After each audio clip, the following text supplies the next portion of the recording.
This translates into there being a price on the head of every game animal in the forest. And it's at its most basic level, there's something inherently wrong with this. Dr. DeBerge went on to say that, and I quote, "All it takes are a few severe winters coupled with a disease in that particular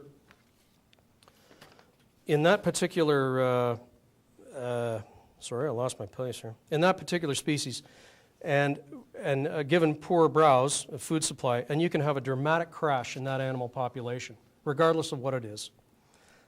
Combine this with too many tags issued and other possible mismanagement of any given animal resource, and it can spell big problems. Something I've heard far too many times before, which is a favorite expression for wildlife managers to use after this happens, is, gee, we didn't see that coming. The real tragedy is that the damage is done, and there's no accountability. So while I agree that there are more deer around than normal, nature, if left alone, has a wonderful way of fixing the overpopulation issue quite nicely without human intervention, or as much human intervention. The problem, as with most wildlife issues, rests with people, not the species in question. People, it seems, do not know how to not intervene. It's for good reason that after studying this issue for 20-odd years, I, along with others involved with wildlife issues in various capacities, are highly critical of the flawed wildlife management tactics sometimes used by government. However, I want to go on record as saying that the MNR has some very good and capable people trying to do the best job that they can where wildlife is concerned. I've known quite a number of them. I'm also the first to stand up and cheer for our conservation officers. They have a difficult, some say nearly impossible job of enforcing the Fish and Wildlife Act. They have my full support, and I think we need many more of them in the field. I also want to say that although I'm critical of a particular angling and hunting group regarding some issues, especially regarding the point that they appear to have a considerable amount of lobbying power and influence with the MNR, in all fairness, I want to mention that they also do some very good work with stream and fisheries and wildlife habitat rehabilitation and indigenous species reintroduction. We all know what an incredible success story the wild turkey reintroduction program has been. This is thanks to the MNR and OFA. This has helped to broaden species diversity in the province and provide a new food source for various animals.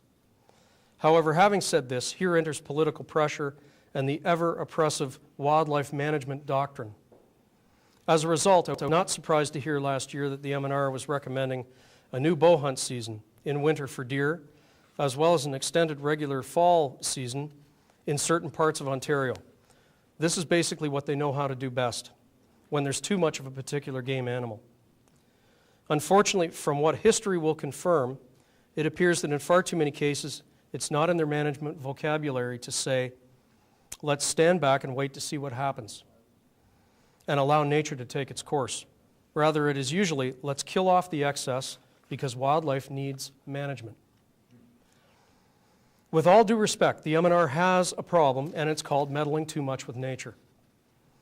A classic example of this occurred between 1951 and 1961 in northern Canada, including Ontario, when thousands of wolves were poisoned and shot from aircraft, all in the name of wildlife management. 39,960 cyanide guns, 106,100 cyanide cartridges, and 628,000 strychnine pellets were distributed. Approximately 17,500 wolves were poisoned, and many more thousands have been killed since. What on earth were they thinking? These actions were carried out by our past governments on behalf of us with our tax dollars without asking us first. Basically, war was waged on wolves for 10 years using our tax dollars, and I don't know about you, but this makes me pretty mad. Other large-scale wolf kill programs occurred in the 80s, and they're still being killed in some areas today. In their profundity, wildlife experts decided that wildlife needed management. These wildlife managers basically committed genocide on gray wolves because they felt that ungulate numbers were dropping to levels which were interfering with the number of hunting tags that could be sold and hunter success. As a result, wildlife species prized by the hunting public, which in turn meant government revenues, needed to be unnaturally increased in the wild to provide a better return.